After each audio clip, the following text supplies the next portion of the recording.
What's up, everybody? Joe White here, and today I want to talk about a certain YouTuber who has seen the light. I saw the light from the very beginning. Had to have Edwards and AC come on this very channel and tell me I'm right. I was right all along. I've been right since day one with this shit. Since before day one. I was right about this mess and this style of wrestling since these idiots were still in Japan. It won't work in the US. It'll only draw a certain number of fans. It'll only draw a certain sector of the audience away. And I've been right all along. And the YouTuber that I want to talk about is JD from New York. JD from NY, that's right. Here's a guy who has seen the light, so to speak, who has seen the fact that catering to the sickos and catering to the top 1%, catering to the observer readers will only get you so far.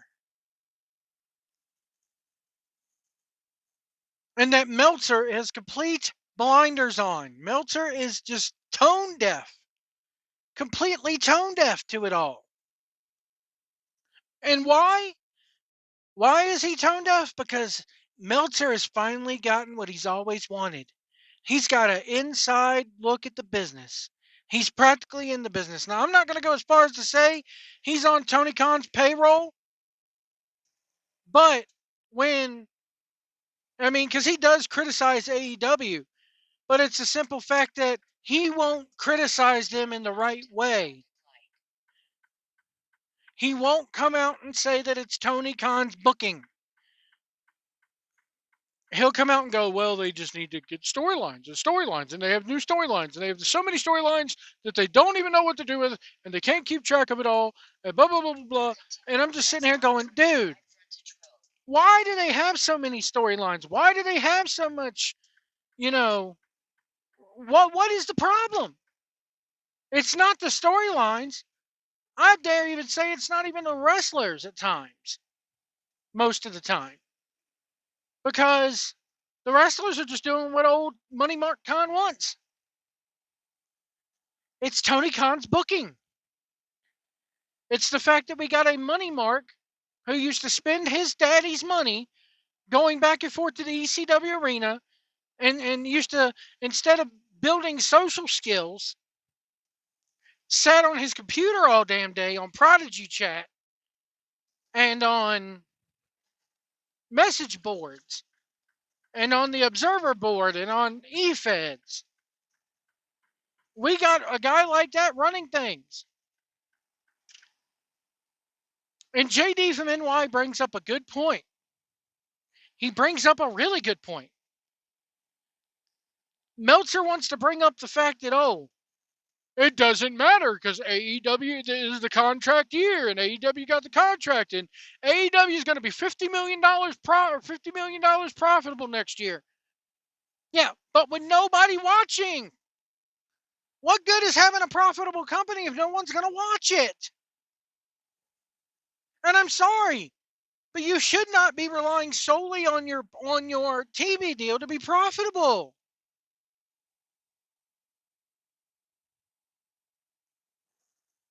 You should not be relying solely on your merchandise to be profitable, which nobody's buying that either anymore. You should want to sell tickets to your weekly shows. You should want to sell tickets to your television tapings. You should want people watching. Warner Brothers Discovery is not going to pay you, regardless of whether they have an ownership stake or not. They're not going to pay you all this money if nobody's watching, if nobody's coming to the shows.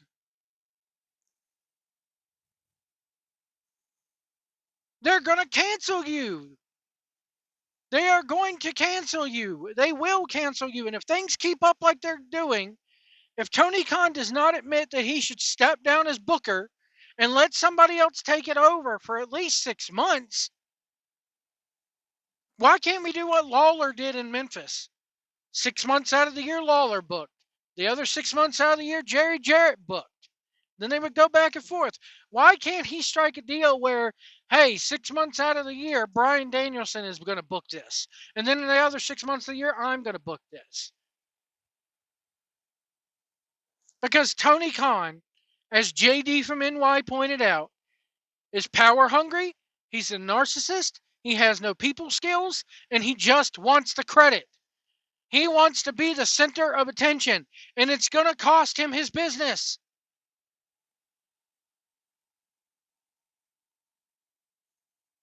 It's going to cost him his business. They will pull the plug on you, Tony. It's not guaranteed. Dave likes to say, oh, it's guaranteed, guaranteed. No, it's not. I guarantee you there's a clause in that contract that gives them the right to pull the plug on you. It's the same as any other higher, pay-to-play contract. If nobody's watching you play, why do I need to pay you to play? It's not benefiting Warner Brothers Discovery is going to be throwing away money. David Zaslav is not going to sit there, Zaslav is, look at what they did to Batgirl. Look at what they did to a movie that cost them millions upon millions to make. They shelved it for a tax credit because they realized nobody was going to go see that Drek. Well, guess what, David Zaslav and Warner Brothers Discovery? Nobody's watching the Drek that you just paid $50 million plus a year for. So my advice to David Zaslav is to cut them off now. Just get it over with. Put them on the chopping block now. Look, we made a mistake. And JD from NY is right about one thing. If people think it's going to get better now that this contract's going to, you can sit there and talk about, JD talks about how WWE used to ramp things up for the contract year. They used to try to make an effort for the contract year. And then as soon as they get the big TV contract, the damn product and the storylines would go right back in the crapper again under Vince McMahon's rule. And he's right. It's the same thing is going to happen with AEW. They're going to get that first big fat paycheck for the first year. And yeah, they may spend a little bit of money on production, but have you ever heard of the phrase polish a turd? It's still a turd. If you honestly think this is going to change Tony Khan's way of booking, if anything, it's going to make it worse. It's going to make it far worse. And I don't think the relationship between them two is as deep as everybody claims.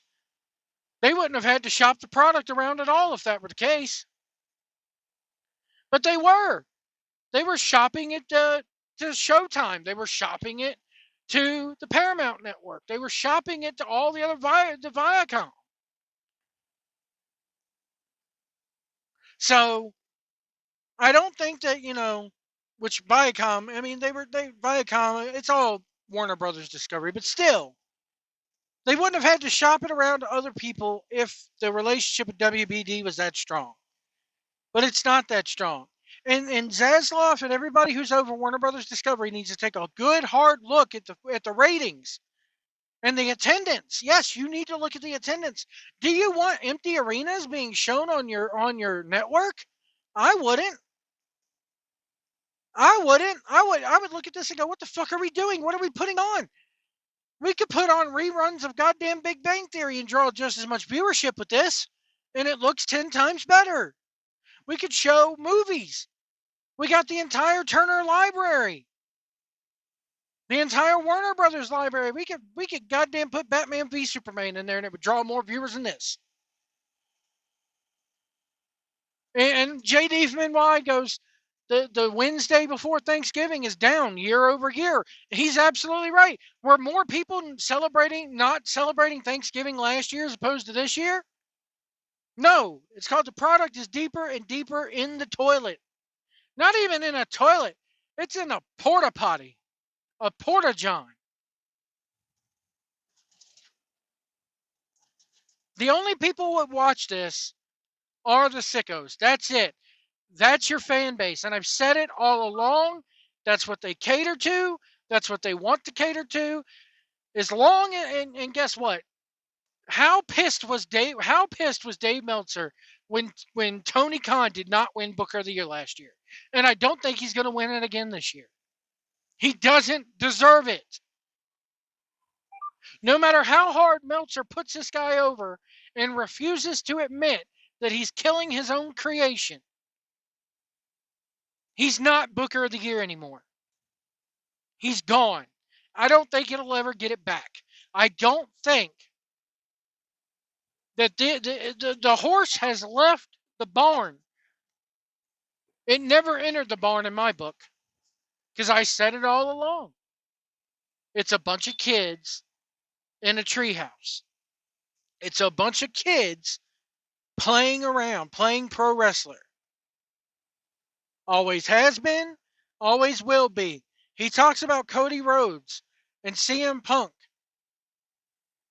JD from NY does. And how those were the two, I said it all along, JD. Cody Rhodes was the first rat off the ship. There was rumors for at least 2 to 3 months before Cody left of infighting among the EVPs. Cody Rhodes thought the business should be taken one way. Khan and the Young Cucks decided on another. And guess what? Tony picked the Young Bucks. And Tony Khan will always pick the Young Bucks. Why? Why, you may ask? Because he knows that if he daggone ditches the Young Bucks, and if he ditches that style of booking, that the sickos will leave him. And he won't be Mr. Popular anymore. But I dare contend that maybe if you ditch these guys now, if you ditch these idiots now, you may be able to salvage it if you ditch people like the Young Bucks, if you ditch people like a John Moxley, if you ditch people like a Pockets, Orange Cassidy. You may find some way to salvage it if you get back to being serious. Kenny Omega, I've criticized Kenny Omega to no end, but I've always said I like serious Kenny Omega. When he was doing that title run, that was the best Kenny Omega I've ever seen. I enjoyed it. So shout out to JD from NY. I hope to collaborate with the guy someday. He's awesome. I think he's cool. I've always, haven't always seen eye to eye, but I'm glad he's finally seen the light and realized that AEW is nothing but a goddamn bunch of kids playing in a treehouse. It's a money mark with his goddamn trading cards going, have it, need it, got it, want it. That's all it is. Anyway, folks, we will see you down the road.